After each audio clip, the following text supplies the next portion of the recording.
My name is Ryan Lane, and welcome to my review channel. So for today's movie, I will be reviewing The Last Voyage of the Demeter, directed by Andre Øvredal and starring Corey Hawkins and Liam Cunningham.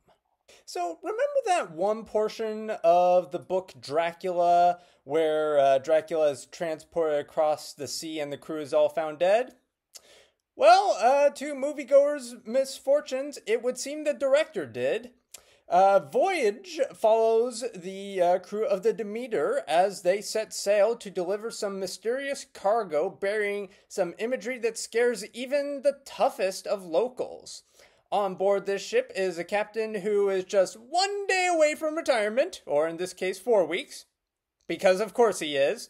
There's also a doctor who believes in the power of science to explain the phenomenon of the world, because of course he does.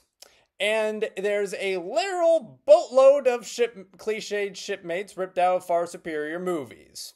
All of these characters will soon find themselves contending with Dracula himself, played by Javier Botet. So, yeah, this film ain't good. Let's start off with the performances, shall we? The performances range from two-dimensional at best to one note and completely forgettable at worst. Corey Hawkins' talent is wasted on the character Clemens, a scientist whose journey from pure science believer to someone who believes that Dracula exists is rendered moot due to two-dimensional characterization. Liam Cunningham is similarly wasted as Captain Elliot, a world-weary captain who was just 4 weeks away from retirement. So close, so close. There's Ailing Franciosi makes a decent impression as Anna, a stowaway who's mighty talented with a rifle, but too often she's saddled with a whole boatload of expositional dialogue explaining Dracula and his origins. Many of the other characters are barely worth mentioning to begin with. There's Toby, the captain's grandson, he's played by Woody Norman. He's a hyper-precocious kid who totally has a long future ahead of him. There's also Joseph, played by John Briones, a hyper-religious chef who, spouts off religious quotes and such to explain Dracula and how they're all going to die, which he is not too far off, but still he is an annoying one-note character to sit through. And then there's David Dastmalchian, whose performance as Wojcik is especially hard to sit through thanks to the egregiously noticeable ADR dialogues. Like, seriously, I think, he must have had to overdub, a quarter of his lines because a lot of times whenever I saw his character speaking on screen, the way his lips moved did not at all match the words coming out of his mouth. It was just so weird to sit through. So I'd argue that the worst part about this film is the scares, or rather the complete lack thereof. This is mainly attributable to two things: the aforementioned characters and the cinematography. The characters are so one-note in nature that I could barely bring myself to care whenever they died. Heck, I could barely remember their names. I had to use a cheat sheet just to keep track of who's who, and I didn't even really need that since, well, this is basically Alien, where the crew gets picked off one by one. But instead of Alien, where each character has their own identifiable personality, these people are just, they're dudes with beards. That's all I can say about most of the characters. And then there's the cinematography.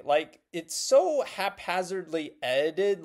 The compositions are so awkwardly stitched together. It feels like shots should last longer than they do, but it's like they are cut at such awkward moments and they barely transition. Even within a given scene, a character will be doing something, then it'll cut to a completely different angle, and these two shots barely don't flow together organically. And also with regards to characters, Dracula himself, this character has seen so many creative iterations over nearly a century of cinema, and yet he's just so boring as a character. The most interesting thing about him is that he's a little bit creative when it comes to torturing his victims with the, oh, I'm gonna die, but beyond that, that's just it. He's just basic in nature. Like, I mean, yeah, like, it's just, yeah, completely boring character. The only unambiguously decent thing about this movie is the production value. The ship itself, it feels grimy, lived in, and in a better movie, it could have set up some decent thrills. I could genuinely see of this type of set working in a film where the screenwriters actually cared about things like, good cinematography and good character development. Like this, I could rolled with this ship, if you get what I mean. So, though it boasts some admittedly decent production value, the Last Voyage of the Demeter is largely devoid of scares or interesting characters. So, with all that in mind, I will be giving this movie 1 out of 5 stars. Anyway, thank you for watching. Have a good rest of your day. If you like this review and would like to see more like it, be sure to like and subscribe and leave a comment down below. And for today's comment section prompt of the day, what is your favorite Dracula performance and why?